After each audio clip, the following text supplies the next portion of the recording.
Hi everyone, Dr. Ray from Pain Free and Fit. Today, a great video for those of you with disc degeneration, herniations, and bulges in the lower back.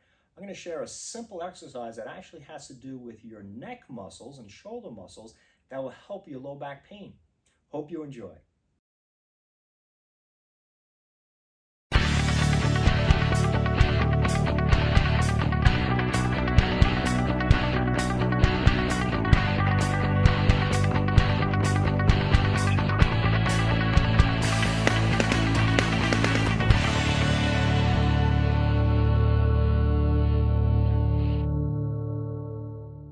So sometimes simplicity is the key for making sure you're doing the right type and the easiest type of self-rehab for your chronic low back disc problems.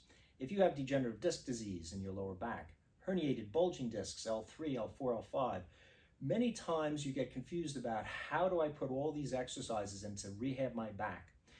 One of the simplest things to do is to see what the research says about low back pain and disc problems. One of the recurrent themes that the literature shares with us over and over again is that extensor exercise, particularly the endurance building of your extensor muscles, and those extensor muscles are muscles that bring your spine upwards or bend you backwards, are a key component to helping relieve chronic disc problem pain in the lower back. Many times people get into full spine extension exercises such as hip extension, bridges, all type of extension work, and we've shared some of those exercises here on the channel and will continue to. But I found with my patients sometimes getting these things in, whether you're in the gym or out of the gym, it boils down to how much time do I have and what's the most simplistic way to include these things in my daily routine. So today we're going to be talking about a great exercise that actually affects the lower back, but you wouldn't think it does because it's a neck exercise. Head retraction, or pulling the head backwards from a forward position, actually uses muscles not only in the neck, but when it's set up against resistance, can be felt all along the spine, including the lower back. And many people with disc problems don't realize the postural issues they have throughout their entire kinetic chain, that is, our chain of muscles and joints that extend from our head to our toes. And that forward head posture, or leaning the head slightly forward during the day while working on computers, reading, looking at our phones, has a tendency to put a flexion or bending forward stress on the lower back discs. This is especially so in the seated position. So many people wonder, where did my disc herniation come from? Was it just from the heavy squats? Was it just from the heavy deadlifts? In most cases, I found over 33 years of practice with orthopedic patients in my chiropractic orthopedic practice, disc problems have a long history of postural abuse that many times is a small, repetitive, if you will, a micro stress that goes into the discs of the lower back that need to be addressed besides in the gym, but through our daily routines. So one of the things we can do is we can help our discs by making sure we're trying to keep our ear over our shoulder while we're performing our daily tasks, including all sitting positions.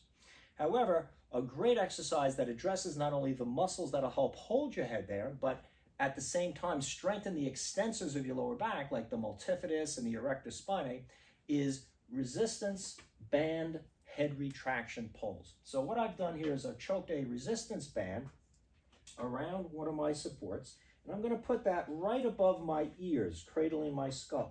I'm going to keep a good posture with all my neutral spine positions in place. Now, before we do this, remember when I say neutral spine, for those of you who haven't seen our other videos on the channel, neutral spine of our low back is a unique thing for all of us. For me, I'm going to keep my left hip down and my left rib up because I've found through an analysis that my tendency is to hip hike or lift my left hip up and lean my ribs to the left. I've also found that my left multifidus at L5 is weak. You may find that you need to make an internal oblique muscle correction. You may need to shift your torso or translate it to one side more than another. You may need to engage part of your erector spinae or latissimus or quadratus lumborum more than the other side because the other side is active. Neutral spine positioning includes pelvic tilting, rotation, sideways positional changes to make sure that your body is in a symmetrical pattern and that you're contracting your weakest muscles of your core and releasing the overactive muscles of the core. Neutral spine isn't just simply putting your body into an anterior or posterior pelvic tilt or trying to stand up straight. That's kind of an archaic description of it from years ago.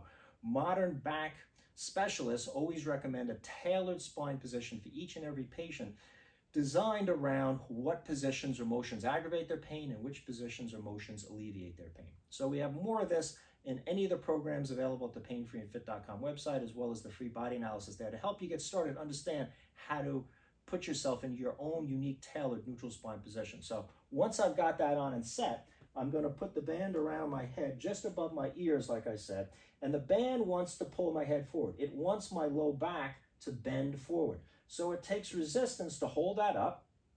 And then what I'm going to do is I'm going to simply pull my face straight back.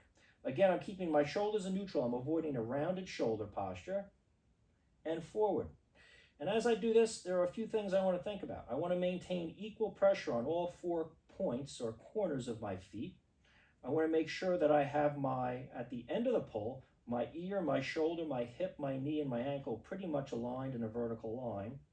And then I'm not trying to necessarily bend from the hip joint like a hip hinge, but I'm keeping my hips straight so that the motion is isolated to basically my head and my neck. And if you palpate or feel your lower back muscles, the erector spinae, you can feel an inch or two to the sides of your spine, you'll notice they're contracting and hardening, especially as you pull back. If you feel your multifidus muscle with your thumb going to the center bones of your spine and feeling in between those bones to the side, right up against the side of one of those interspaces, you'll feel the multifidus contract strongly.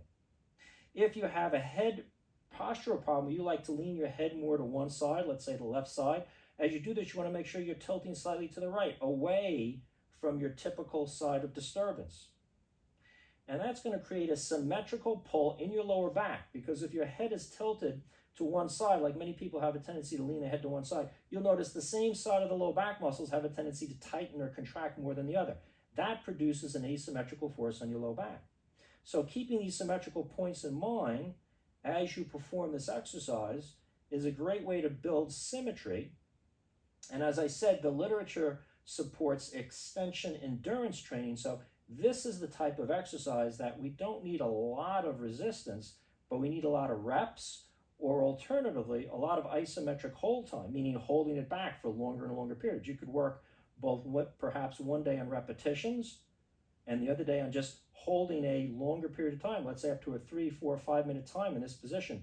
That's going to build that endurance strength in your extensor muscles, from the skull right down to your coccyx or tailbone, including those low back muscles, to help prevent the flexion forces of leaning forward on your discs when you're sitting, when you're in body positions, and when you're working out.